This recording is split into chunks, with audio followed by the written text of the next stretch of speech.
Margie Brown has worked as a public school teacher, a communications instructor at University of Pittsburgh Bradford, a broadcast journalist, a volunteer, and a city councilwoman.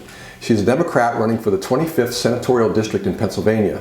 The 25th District has a population of just under 240,000 people and encompasses all of Clinton, Elk, Jefferson, McKean, Potter, and Tioga counties and part of Clearfield County. Today's interview is being conducted by Laura Jameson, reporter at The Express. Okay. Welcome, Margie. Thank you for coming. I appreciate it. Thank you. So we'll jump right in here to start with local issues. First question. One of the leading local issues today is the integration of Lock Haven University with Bloomsburg and Mansfield universities that could result in upward of 100 faculty and staff reductions along with program reductions. Have you taken a position on the integration, and what are your views on the issue? Okay, so that's a multifaceted issue. I understand the idea of consolidation when it comes to business practices, and of course, having worked in businesses, I approve of some forms of integration that make sense in order to help maintain services. However, this is a huge blow to our rural areas. We need more, not less, in terms of access to education. So without knowing what the end game is here and the overall plan, it feels like a negative at this point. I've seen a lot happening across the board with universities, hiring fewer tenured faculty members, hiring more adjunct professors. As you probably know, adjunct professors are just paid by contract per course, per semester, and it's not usually a living wage. Most don't get health care. I happen to because I work in the Pitt system and they have UPMC health care. So these are not jobs that will sustain communities. We need more full-time faculty in order to, maintain those levels. In addition, we need, like I said, more educational opportunities, not less, and that's across the board all over the country. And we need more workforce training, more degree programs, more professional training. So I feel overall it could be a negative. However, I look at the university system in New York State, and they've done very well with integrating everything under one system. So there is a possibility that this could become a positive thing, but again, that long-term plan has not been shared. So.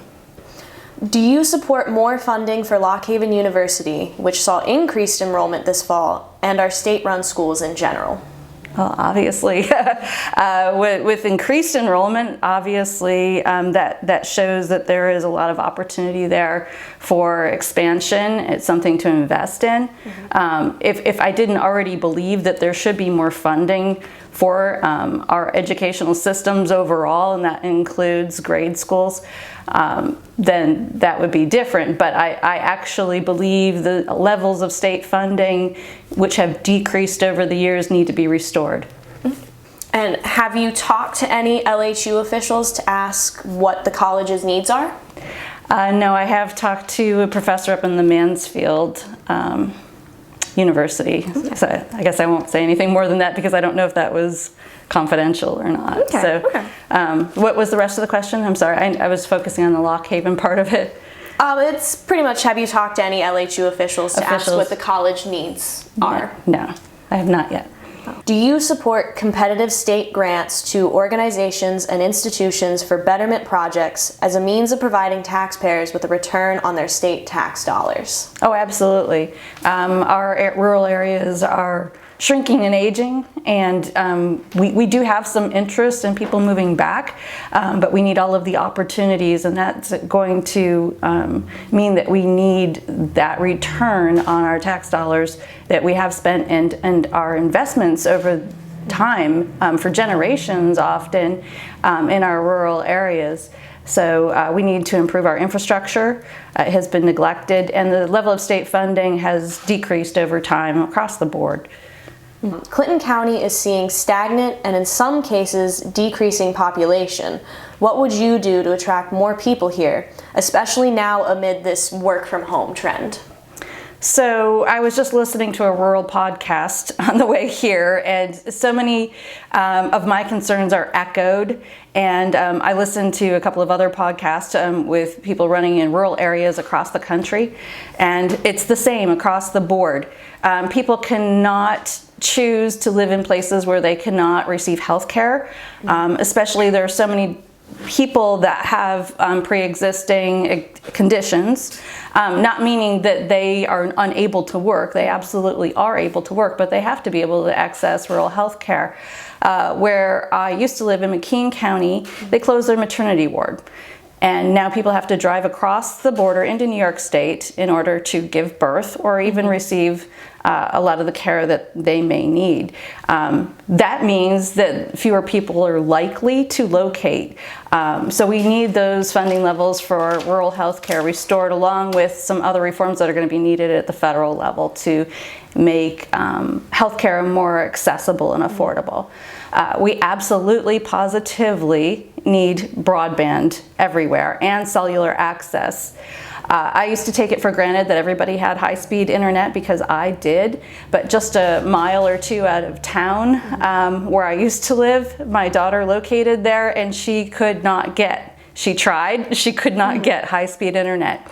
And for a lot of people, even if they have internet and it functions well, if their kids are home, like during the pandemic shutdown and trying to do their schoolwork, they often are taking up some of that bandwidth, and people cannot work at the same time their kids are doing the schoolwork. If you locate here and are working remotely, which a lot of, especially younger people, have told me that they could do, they would love to live in the town that they grew up in. So they go to college, they come back, and they say, I can't find a place to live that is affordable, number one. And number two, I can't drive anywhere and do the things that I need to do for work without losing my cellular connection. And lastly, of course, they absolutely need the internet wherever they live. So a lot of the 21st century jobs are connected, and we need that connection in order to keep people here who are interested in being here. Okay. Keeping in that Clinton County theme, one of the most compelling attributes of our area is the wealth of natural resources and beauty. What would you do to encourage economic growth while protecting the environment for future generations? Okay, so I agree. It is absolutely gorgeous, and I've had the privilege of driving around this entire district during the fall months, and we were lucky enough to have a beautiful season. Summer just as gorgeous. The PA Wilds is a really important program. When I was a child, we would travel all over the place to national parks and then come home and see things that we didn't see while we were out there somewhere else. Yeah. I think that improving that connectivity with the parks, both in promoting the tourism, but also in making it more accessible to the public, is really important. Now, I know we've had the Rails to Trails in a lot of areas.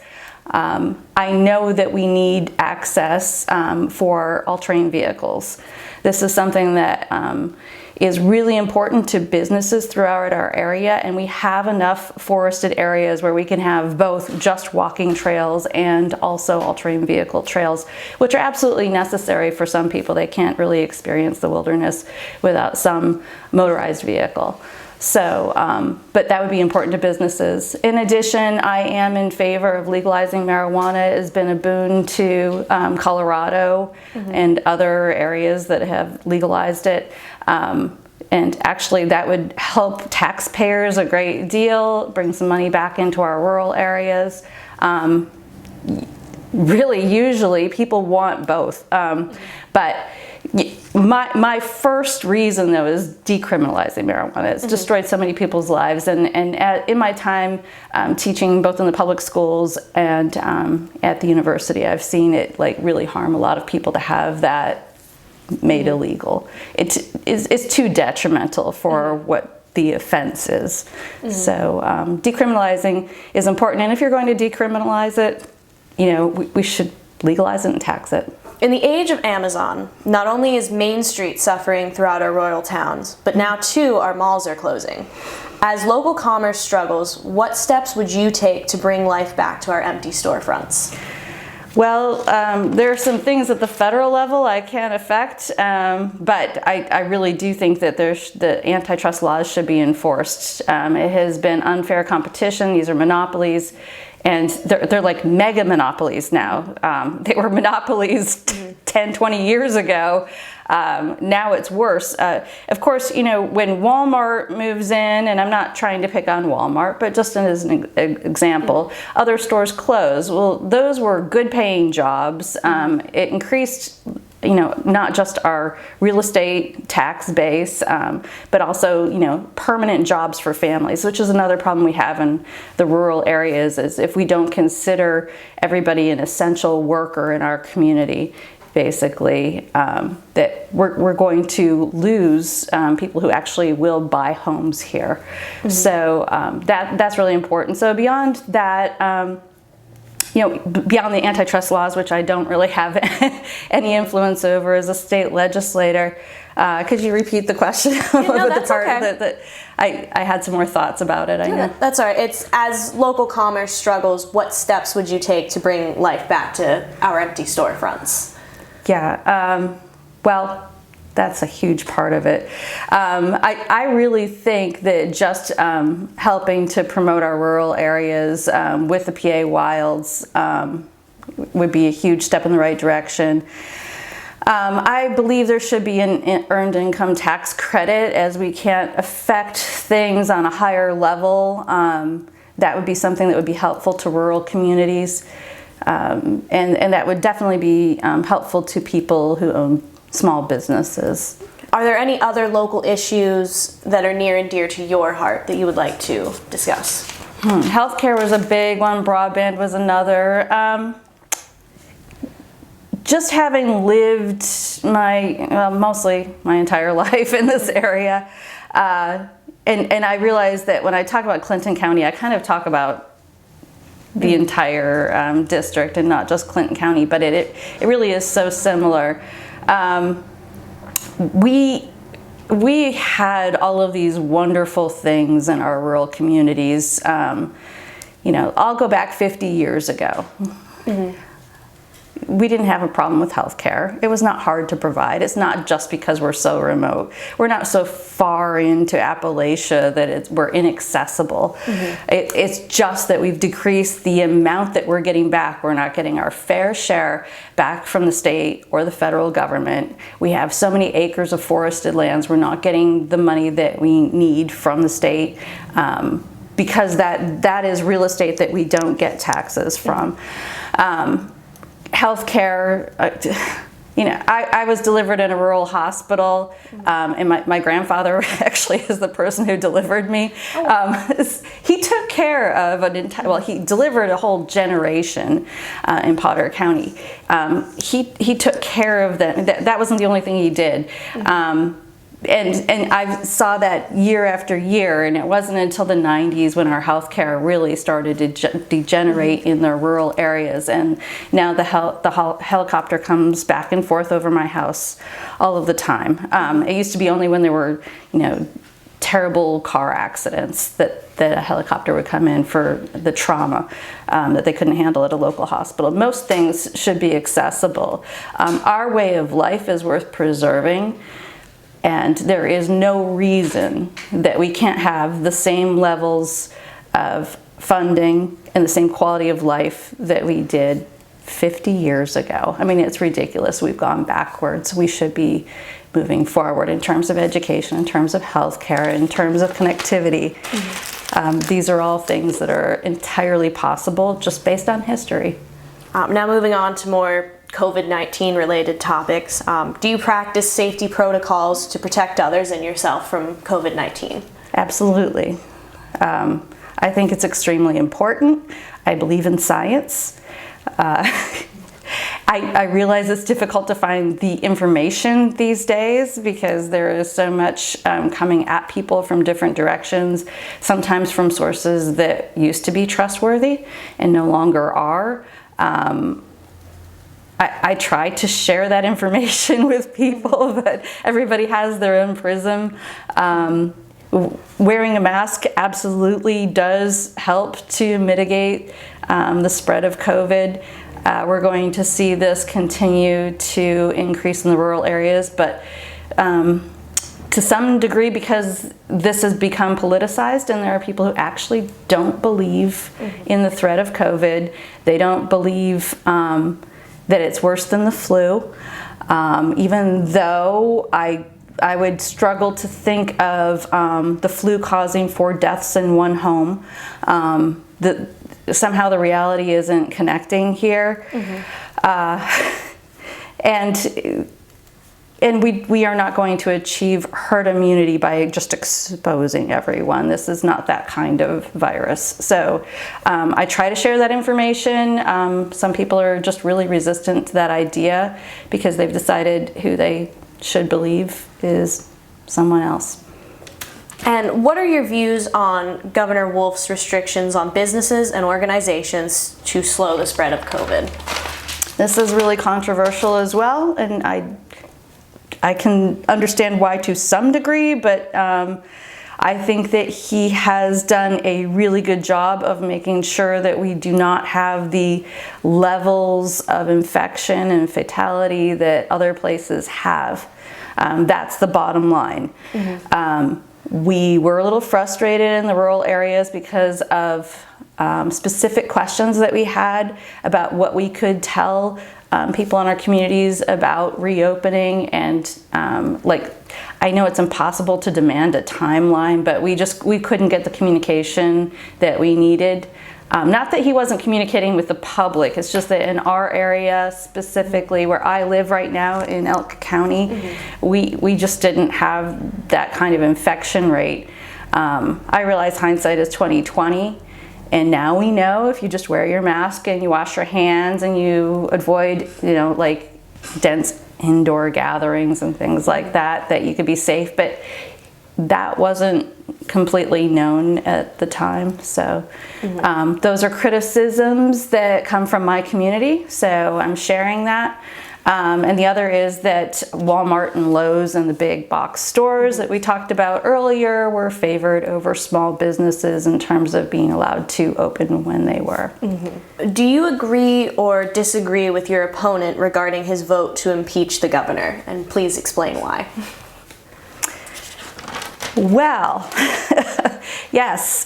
First of all, I took the time and researched what powers the governor had versus what powers the legislature had, and the governor did have the power to do what he needed to do to keep everyone in the state safe.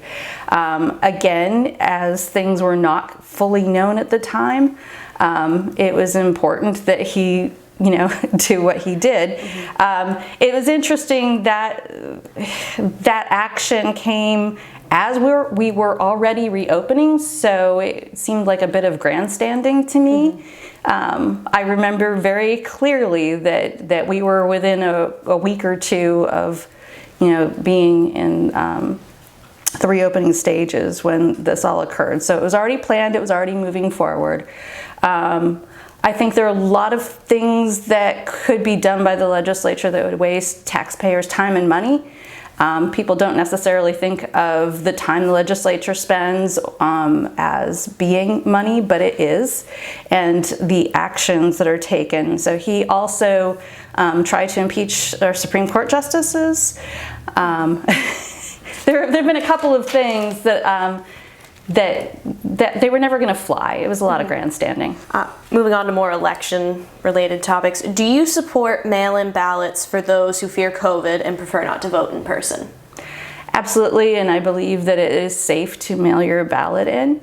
I went to the elections office yesterday, requested my ballot, and filled it out there and put it in the box that they had there, just to make sure that even though I'm going to be at the polls, or I plan to be at the polls on election day, I thought, well, if I become exposed, even if I don't catch COVID, I have a moral obligation not to greet people at the polls. So I was afraid of not being able to cast a vote for myself or anyone else. So I decided to go ahead and get that out of the way. And I will note that it was a very safe and easy process to go to the elections office, as it would be to cast my vote via mail. One of the concerns about going to the polls right now isn't just what if on that day, it's also that people are allowed to vote without a mask on, and I think that potentially exposes people who would be vulnerable. So I would definitely recommend either going to the elections office or voting by mail. Okay. Pennsylvania, like most states, is facing a massive budget deficit due to the economic and job downturn caused by COVID. How will or would you approach voting on new or increased funding streams to balance the budget as required in Pennsylvania? So to vote on new or increased funding stream. So in times of war, we look for bonds to help the public pitch in and invest in our futures, and I think that would be important. I think I mentioned earlier that I believe in an earned income tax credit, which I realize is not a revenue stream, but that would help with our rural economies. And I am really focused on our rural economies because this entire district, which is a huge swath of northwestern and north central Pennsylvania, is entirely rural. Beyond that, I did mention that I was in favor of legalizing marijuana. I believe that would bring a lot of people to the state in general, but to the rural areas specifically, especially right now where people are looking to get outdoors and do things more, and we have every wonder of nature here and all of the beauty, and I know that people are coming already. They're already here. It would just really increase our position for the future. In closing, why should people vote for you? Oh, so many reasons. Well, I was born and raised in this area, and we've chosen to live in this area. We lived for a short time outside of Pennsylvania, and we wanted to come back. Everything that anyone could want is here, and that includes some things that could be here. I shouldn't say that everything is just the way it should be. You know, we absolutely need broadband expansion. We absolutely need access to health care, but I think those things are coming. I feel very positively about that. And I will vote for those things. I will fight for those things. I believe in science, and I believe in scientific solutions to problems. So in areas where we disagree about what is needed to protect the environment, for instance, I believe in scientific solutions for those issues. I believe in improving our economy, and I believe that everyone should have a voice. And unfortunately, I feel that our seat has been sold to the highest bidder, and that it has been for a very, very long time, because this district is considered to be a sure thing. One party has it. They sometimes don't even compete in primary elections. So we don't really get a choice in who is elected. Right now, this seat has been sold already to charter schools, as far as I'm concerned, because I'm an underdog. I would expect 30% of the vote. I'm hoping to have more in the year 2020 with the effort that I've put in and with the way the tide is turning at the moment. But hundreds of thousands of dollars from a charter school lobby means that we're not being represented. So I'm here to try and represent people. I'm here to drive competition for this seat. So. Thank you so much for sitting down and talking with us. I appreciate it. Thank you.